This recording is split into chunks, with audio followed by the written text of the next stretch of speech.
تو میں دنیا دار بندہ تھا, مجھے بڑا غصہ آیا. میں نے کہا بابا وہ کیوں؟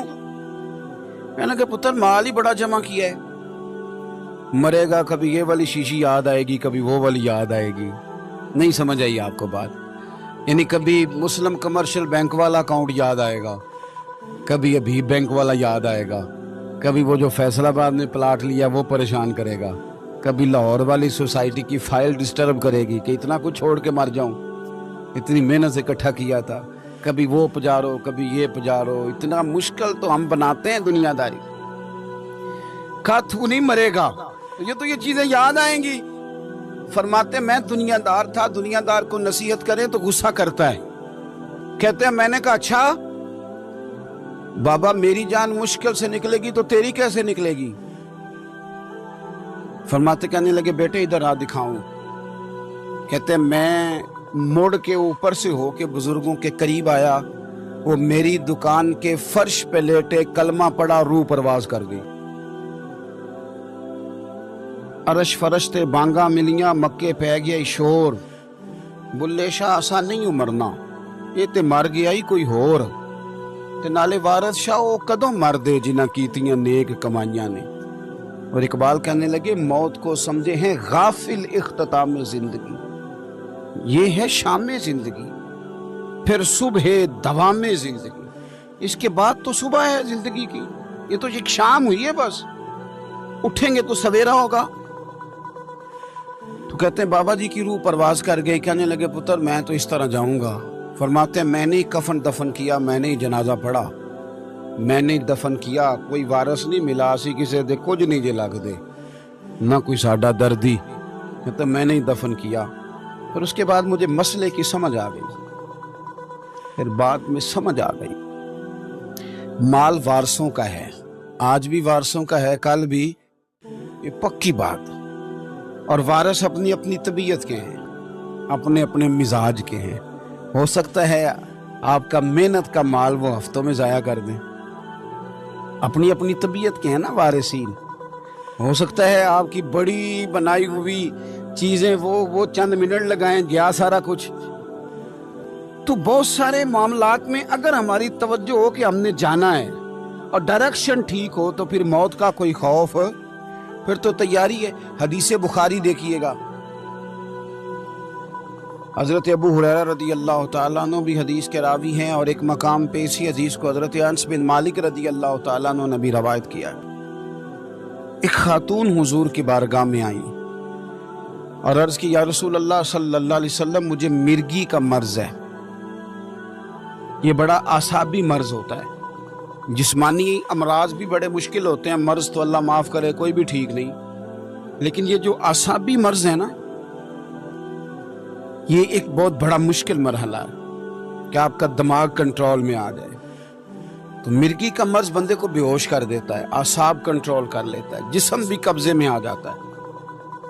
اور پھر خاتون ہو تو ویسے ہی حوصلہ کم ہوتا ہے. عرض کرتی ہے حضور مجھے مرگی ہے, میں بڑی تکلیف میں ہوں, میرے لیے دعا کر دیں. تو حبیب پاک صلی اللہ علیہ وسلم سب کے لیے دعائیں فرماتے تھے, پر آج حضور نے ایک انوکھی بات ارشاد فرمائی. حضور فرمانے لگے اگر تو کہے تو دعا کر دیتا ہوں, اللہ شفا دے گا, اور اگر تو کرے صبر. اس کا معنی کیا ہے کہ مرگی کے ساتھ ہی گزارا کرے. نہیں سمجھ آ رہی بات کی؟ مرگی کے ہم مانتے نہیں, ویسے مرض جو آتا ہے نا وہ جاتا کم ہی ہے, گزارا اس کے ساتھ ہی کرنا پڑتا ہے. ہم پتہ کیا کرتے رہتے ہیں, ہم پریشان ہو جاتے ہیں, ٹینشن لے لیتے ہیں, لیکن اس کے ساتھ جینا نہیں سیکھتے. اپنی بیماریوں, آزمائشوں, پریشانیوں کے ساتھ جینا سیکھیں. جن کو ان کے ساتھ جینا آ جاتا ہے نا, وہ زندگی کا سارا سکون حاصل کر لیتا ہے, وہ ساری آسانیاں پا جاتا ہے, جسے اپنی مشکلات کے بیچ جینا آ گیا. اور جب بیچارہ دل چھوڑ کے بیٹھ گیا, اوہو بس یہ آخری ٹینشن ہے, اس کے بعد مر جانا ہے, وہ گیا کام سے. مشکلات ہی تو ایک ایسا وقت ہوتا ہے جہاں انسان کی صفائی بھی ہوتی ہے, وہ نکھر بھی جاتا ہے, تربیت بھی ہو جاتی ہے, اور ایک اچھی ٹریننگ اس کی ہوتی ہے, پھر اگلے مرحلے اس کے لیے آسان ہو جاتے ہیں.